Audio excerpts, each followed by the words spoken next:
মুলাডলি অঞ্চলের যে সমস্ত খামারি ভাইরা আছেন তারা চাইলে এই মৃত্তিকা অ্যাগ্রোফিট কর্তৃপক্ষর কাছ থেকে নেওয়া যে প্রায় 30 আইটেম সমৃদ্ধ মিক্সার ভুসি জাতীয় এই গরুর খাদ্যটা এই মনি ভাইয়ের কাছ থেকে পেতে পারেন।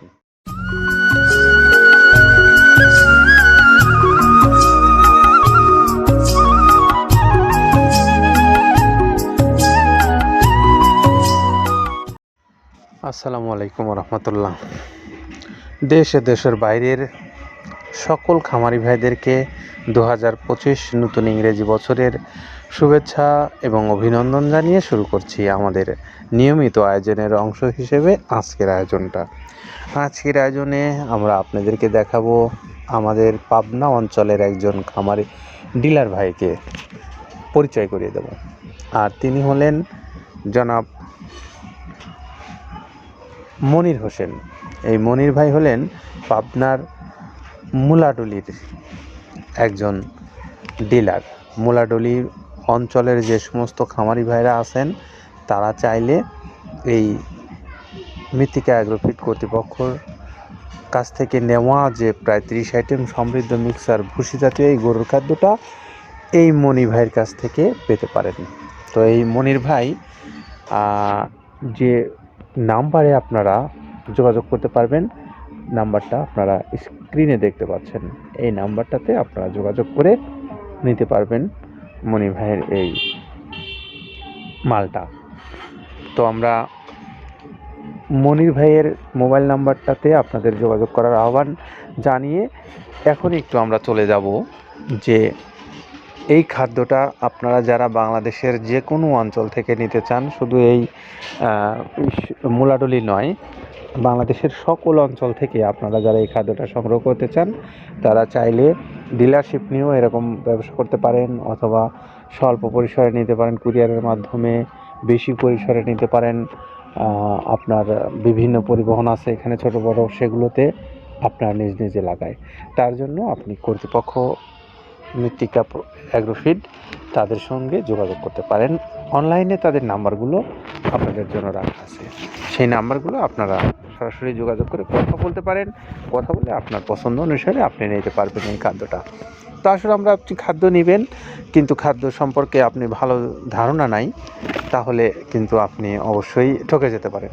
তার সঙ্গে একটু আমরা এই খাদ্যের যে গুণগত মান এবং এর যে উপাদান সে সম্পর্কে কাদের ভাইটার থেকে শুনবো। যেটা দেখতে পাচ্ছেন এইটা হলো তো ছোলা। আমরা এখানে ছোলা ইউজ করে থাকি। আপনার ছোলার দামটা তো বর্তমানে একটু আকাশচুম্বী। তো এর মাঝখান থেকে আমাদের বাজারও নিয়ন্ত্রণ করতে হয়। আবার অনেকের মধ্যে কনফিউশন আসতে পারে 30 আইটেম দিয়ে এই বাজারে নিয়ন্ত্রণ করা কিভাবে সম্ভব। হ্যাঁ, সেটাও সম্ভব যদি আপনি পাইকারি যদি মাল আপনি গাড়ি খরিদ করতে পারেন, কেজিতে 4-5 টাকা আপনি কমে কিনতে পারবেন। সেক্ষেত্রে যদি আপনি কাস্টমারকে বা খামারিদেরকে ভালো কিছু দিতে চান আপনি দিতে পারবেন। তো যাক, আমরা যেটা দেখাচ্ছি শুরুতে এটা হচ্ছে মূলত ছোলা। এখানে ছোলা প্রচুর পরিমাণে দেওয়া আছে ছোলাটা। আর আপনার এখন যেটা দেখতে পাচ্ছেন দ্বিতীয় নাম্বার 1 গেল, এবার দ্বিতীয় দেওয়াতে একদম খেসারির যে আস্ত যে ভাঙাগুলো আছে একদম গ্রেড 2 যেটা, সেটা এখানে আমরা ইউজ করি। আচ্ছা আচ্ছা, তাহলে আমরা দ্বিতীয় নাম্বার চলে গেল। তৃতীয় দেওয়া আছে বুটের ডাল বলতে কি, এখানে বিভিন্ন আপনার বেসিক এরিয়াগুলো দেখা যায় বিভিন্ন ডাউলের একটা মিশ্রণ থাকে, বিভিন্ন ডাউলের হয়তো ডাস্ট যেটাই বলবো ডাস্ট, সেগুলো হয়তো চালনা করার পরে একটা ফ্রেশ একটা জিনিস বেরোয়, সেইটাকে দেওয়া হচ্ছে। আচ্ছা। আর 4 নম্বরে যেটা আছে এটা আপনার মূলত ভুট্টা এখানে আমাদের প্রচুর পরিমাণে হিউজ ভুট্টা দেওয়া হয়। টোন এবং প্রিমিয়ার কোয়ালিটির যে ভুট্টা, কোনো পোকা কাটা বা কোনো দানা কাটা সেটা নাই। প্রিমিয়ার কোয়ালিটির ভুট্টাটা আমরা কিন্তু এখানে অলওয়েজ টাইম ইউজ করি, এবং টোনকে টোন এক চালানে দেখা যায় আমাদের 14 থেকে 15 টন আমাদের শুধু ভুট্টা এখানে ইউজ করি, যার কারণে খাদ্যের গুণগত মানটা এখনো বলবৎ আছে এবং অনেক ভালো আছে। তো যাক, ভুট্টাটা আমরা কন্টিনিউয়াসলি ইউজ করতেছি। ভুট্টা এখানে যদি কেউ সিঙ্গেলি ভুট্টা নিতে চায় গাড়ি ধরে নিতে পারবে, কারণ খুচরা দেওয়া ঝামেলা হয়। আমরা যখন মালগুলো কিনি স্কেল করে টোন হিসেবে আসে, 22 টন 24 টনের গাড়ি আসে। আপনি চাইলে আমাদের কাছ থেকে ভুট্টাটাও কালেকশন করতে পারেন। আর 5 নম্বরে যেটা আছে সেটা হচ্ছে আপনার ডাবলি। আচ্ছা আচ্ছা। ডাবলির যে ডাউল আছে এটা কিন্তু গ্রেড 1 দেওয়া সম্ভব না। এটা দেখা যাচ্ছে যে কিছু কিছু অকশনে কিছু কিছু মাল সেল হয়, যেমন ওই পোর্টগুলোতে, বিশেষ করে হিলি বা বিভিন্ন বোমরা সাতক্ষীরা বিভিন্ন পোর্টে মানে আমদানিকৃত কিছু মাল দেখা যায় পোর্টে থাকে, এগুলো আমরা ওখান থেকে কালেকশন করি। ডাবলির ডাউল। তারপরে আছে জবটাও এখন আকাশচুম্বী। এটা আসলে আমরা কোনো চালানে পাচ্ছি দিতে, কোনো চালানে দিতে পারতেছি না। এটা আমদাম মানে এটার প্রোডাক্ট অ্যাভেলেবল পাওয়া যাচ্ছে না। যদি পাইতাম আমরা কিছু হলেও এখানে শো করতাম, তবুও আবার কিছু পাইছি আমরা, সেগুলো এখানে ইউজ করছি। কিছু কিছু সময় এটা নীল হয়ে যায় জবটা। তো যাক, নাম্বার সাথে দিচ্ছে গম, যেটা আপনার দেখা যাচ্ছে একটা গম একটু লালটে আছে, ওই লালটে বলতে কি দেশি গমটা লাল, আর এলচি যেটা সেটা একটু ওরা দেখা যাচ্ছে বর্ডার থেকে আনলে ওগুলো থেকে কম দামে একটু কেনা যাচ্ছে। আচ্ছা। আর 8ম নাম্বারে যেটা আমরা এখন দেখাচ্ছি এটা ধুম সার্ভিস। মূলত এটা ষাঁড় গরুর জন্য অনেক ভালো এবং অনেক মানসম্মত। ধুম সার্ভিসটাও এখন আকাশচুম্বী হয়ে গেছে। আগে মানুষ খাওয়াইতো না, এখন মানুষ সবাই এইটা আবার ইউজ করা ধরছে। আপনি যেহেতু শুরু করছেন জিনিসটা, সেক্ষেত্রে এখন বাংলাদেশে এটা আমরা মূলত সেই আমাদের নর্থ বেঙ্গলের কিছু কিছু একদম বর্ডার সীমান্ত এলাকায় কিছু চাষ হয়, বিল এলাকায়, সেখান থেকে আমরা মূলত বিভিন্ন মিডিয়া মাধ্যমে এগুলো সংগ্রহ করতে হয়।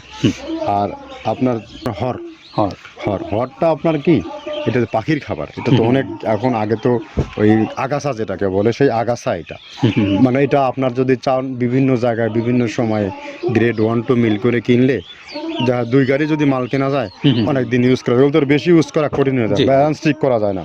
তো হটটা আমরা ইউজ করি এখানে প্রচুর পরিমাণে। মুগের ডাউল, এবার নাম্বার 11তে আছে মুগের ডাউলটা এখানে আমরা যথেষ্ট পরিমাণে ইউজ করতে পারি। এটা আপনার রিজেকশন কিছু ডাউল পাওয়া যায়, সেটা আমরা ইউজ করে থাকি। আবার আপনার মিক্স ডাল বিভিন্ন, যেমন মুগ, মাসকলাই, মসুর, আদার্স দিয়ে আমরা সবগুলোর সমন্বয় দেখা যাচ্ছে ওই যে চালনা থেকে এগুলো যদি যারা এগুলো সংগ্রহ করে, ফরিয়াদার এগুলো সংগ্রহ করতে হয় বেসিক নগরী থেকে। এগুলো মূলত যে এলাকায় ডাউলের মিল সেখানে সংগ্রহ করা হয়। তারপরে নাম্বার 13তে আছে আপনার হচ্ছে, এটা হচ্ছে নারিকেলের খোল, প্যারাশুট নারিকেলের খোল। এগুলো আমরা মিল থেকে আপনার ডিও কিনি, ডিওর থেকে সেই মালগুলো এখানে আসে। নারিকেলের খোলটা এখানে প্রচুর পরিমাণে ইউজ করা হয়। এটা দুধের গরুর জন্য অনেক পুষ্টিগত গুণসম্মত এবং ফ্যাটানিংয়ের জন্য ভালো, বকনা গরুর জন্যও ভালো এগুলো। তো আপনার এটা কিন্তু দুধের গরুতে অনেক ফ্যাট তৈরি হয়। এটা যে গরুর দুধগুলো পাতলা, এটা কিন্তু ফ্যাটে বৃদ্ধি হয়। এটা চাইলে আপনারা খামারে এক্সট্রাভাবে গাড়ি ধরে নিতে পারবেন। খুচরা তো ওগুলো সমস্যা না, খুচরা কুরিয়ারে যাওয়া ঝামেলা হয়, গাড়ি ধরে আপনি নিতে পারবেন। ধর এভাবে নারিকেলের খোল দেওয়া আছে। নেক্সটে দিচ্ছি বাদামের খোলটা অনেক গুণগত মান, অনেক পুষ্টিসম্মত বাদামের খোলটা দেওয়া হচ্ছে। মটরের ভুসিটা এলসি, এটাও আমরা এখান থেকে আমদানি করছি। মটরের ভুসিটাও আমরা প্রচুর পরিমাণে ইউজ করি। তারপরে গম ভুসি আমাদের এখনও 2 গাড়ি আনলোড হচ্ছে। এসিআই মিলের, আকিজ মিলের বিভিন্ন ব্র্যান্ডের যে ভুসিগুলো সেগুলো আমরা ইউজ করে থাকি। এখানে প্রচুর পরিমাণে গম ভুসি দেওয়া হয় এখানে। আবার ডালের বেসন, এখন ডাউলের কিছু কিছু বেসন পাওয়া যায়, আগে প্রচুর পরিমাণে পাওয়া যেত। এখন এই সামনে শীতের সময় আবার স্ট্রিট ফুড বিক্রি হয় বেশি, যার কারণে স্ট্রিট ফুডে চলে যায় এটা। ওই যে বড়টা রাতে তৈরি হয়, এখন একটু সংকট হবে সামনে। একদিন খুব ভালোভাবে দিতে পারে, জানি না কত দিতে পারবে এগুলো। আবার এগুলো স্টক করে রাখাও যায় না, পোকা হয়ে যায় এগুলো। তো আমরা বেসনটাও ইউজ করে থাকি। ভুট্টার একটা হাস্ক আছে, ভুট্টার ওটাকে স্যালবো বলে, স্যালবোটাই যে দেখবেন এটা ভুট্টার স্যালবো। তারপরে খেসারির ভুসিটা দিচ্ছি এখানে, খেসারির ভুসি। আর খেসারির ভুসি দিচ্ছি এখানে। আবার এর পাশাপাশি মসুরের ভুসি, যেটা এখন দেখতে পাচ্ছেন এটা মসুরের ভুসি এখানে প্রচুর পরিমাণে। এগুলো সারা বছরই কন্টিনিউয়াসলি পাওয়া যায়, কিছু কিছু সময় আপনার অন্য প্রোডাক্ট শর্ট পড়ে যায়। ট্যাঙ্কারের ভুসিটা এটা আমরা ইন্ডিয়া থেকে আমদানি করছি, এলসিটা। ট্যাঙ্কারের ভুসিটা প্রচুর পরিমাণে আছে, এটা আমরা দিতে পারি অলওয়েজ টাইম। মাসকালের ভুসিটা দুধের গরুর জন্য বেস্ট। মাসকালের ভুসিটা এখানে প্রচুর পরিমাণে ব্যবহার করা হয়। তো দেখ, সার্বিক দিক মিলে ধানের কোড়াটা যেটা একদম, কোড়ার তো গ্রেড কয়েকটা আছে, আমরা সব থেকে যেটা মিহি যে কোড়া, যেটা নাম্বার 1, সেটাই আমরা এখানে ইউজ করে থাকি। সরিষার খোলটা পরিমাণে কম দেওয়া হয়। সরিষার খোলটা বেশি দিলে হয় কি, দেখা যাচ্ছে যে আপনার দুধের গরুতে একটু সমস্যা হয়। ষাঁড় গরুর জন্য ভালো, দুধের গরুতে একটু দুধ শুকায় যায়, যার কারণে সরিষার পরিমাণটা আমরা পরিমাণ মতো ইউজ করি। আবার এখানে সয়াবিনের ভুসি, 25 নম্বর সয়াবিনের ভুসিটা আমরা প্রচুর পরিমাণে ইউজ করতেছি। সয়াবিনের ভুসি আমরা ডিও কিনতেছি সিটি মিল থেকে, ফ্রেশ মিল থেকে, বিভিন্ন মিল থেকে এগুলো কেনা হচ্ছে। আবার আস্ত ধানটা আপনার ভাঙায় দেওয়া হচ্ছে। এভাবে একের পর এক আরও 4-5টা মাল দেখছি এখানে আমদানি করা নেই। মোটামুটি এভাবে ভুসি, মসুরের ভুসিরই গ্রেড 2টা হয়। এখন আমাদের তো সমন্বয় করতে হয়, মাসকালেরও গ্রেড 2টা হয়। এভাবে দিয়ে 30টা আইটেম সমন্বয় করে একটা মিশ্রণ তৈরি করা হয়। আমরা এতক্ষণ শুনলাম কাজী ভাইয়ের কাছ থেকে যে তিনি কোন কোন উপকরণ ব্যবহার করে এই খাদ্যটা প্রস্তুত করেছেন। তো এই খাদ্যগুলোর যারা বাংলাদেশের যে কোনো অঞ্চল থেকে সংগ্রহ করতে চান কুরিয়ারের মাধ্যমে, আপনাদের জন্য রয়েছে 150 টাকা চার্জ, 1300 টাকা খাদ্যের মূল্য, সব মিলে 1450 টাকায় আপনি পাবেন এই সুন্দর সুষম মিক্সার ভুসি জাতীয় এই গরুর খাদ্যটা। সবাইকে আবারও শুভেচ্ছা নতুন বছরের জানিয়ে, ভিডিওটা দেখার জন্য ধন্যবাদ জানিয়ে আমরা বিদায় নিচ্ছি। ভালো থাকবেন সবাই, নিরাপদে থাকবেন। আল্লাহ হাফেজ।